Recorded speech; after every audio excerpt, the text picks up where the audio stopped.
Permit extension क्या है?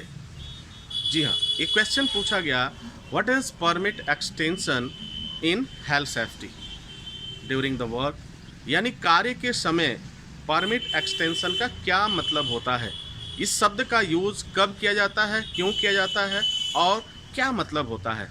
इस तरह का क्वेश्चंस आपसे इंटरव्यू में पूछा गया और उसके लिए आप सबने मुझे मेल किया कि सर ये क्वेश्चन सही है या मैंने जो जवाब दिया वो सही है या गलत है। बहुत से लोगों का जवाब कुछ हद तक सही था और बहुत से जो मेल रिसीव हुए, जो आपने जवाब दिया, उसमें आपको थोड़ा सुधार करने की ज़रूरत होगी। बहरहाल जो आपने दिया आप बेहतर जानते हैं, लेकिन इसका जो सही जवाब होता है कि परमिट एक्सटेंशन वर्ड का यूज़ कब किया जाता है, उस चीज़ को जानते हैं और समझते हैं। डियर स्टूडेंट्स, ये जो शब्द रिलेटेड है परमिट एक्सटेंशन, ये जो है हमारा परमिट टू वर्क सिस्टम का हिस्सा है। और आप जानते हैं कि परमिट टू वर्क सिस्टम कब काम करता है और क्यों जारी किया जाता है। तो परमिट हमेशा से जारी इसलिए होता है जहाँ पे हाई रिस्क वर्क चल रहे होते हैं, उसके लिए परमिट जारी किया जाता है। लेकिन उसी में परमिट में एक शब्द आ गया लास्ट में, हमने क्लियरेशन सुना, क्लियरेशन सुना, कैंसिलेशन सुना, इशू सुना, है ना, ये सारी बात। लेकिन यहाँ पे जो शब्द यूज किया गया है वह शब्द हमारा है परमिट एक्सटेंशन।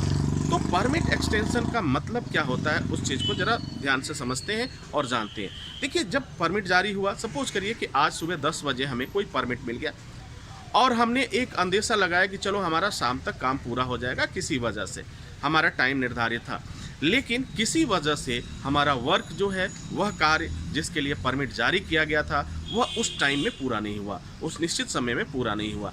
तब हम क्या करेंगे, और उस दौरान हम क्या करते हैं, उस परमिट को एक्सटेंड करते हैं। अर्थात वह जो परमिट जारी हुआ था जिस वर्क के लिए, यह तब होता है जब वह कार्य अभी पूरा नहीं हुआ है, अभी और टाइम लगने वाला है, हो सकता है वह नेक्स्ट वर्किंग डे में आएगा।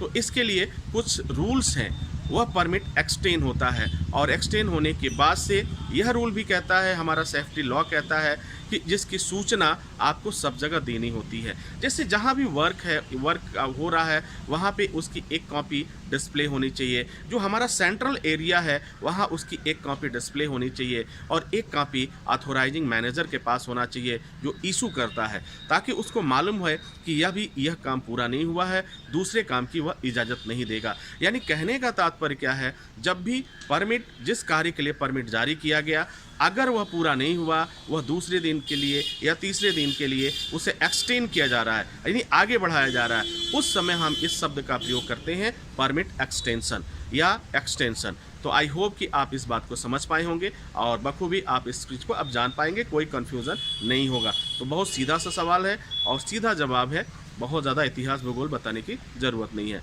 आई होप कि आपको आपके प्रश्नों का जवाब मिल गया होगा। इसी के साथ हमें इजाज़त दीजिए, नेक्स्ट वीडियो में हम पुनः हाजिर होते हैं। तब तक के लिए wish you all the best. Thank you for watching, thank you for learning.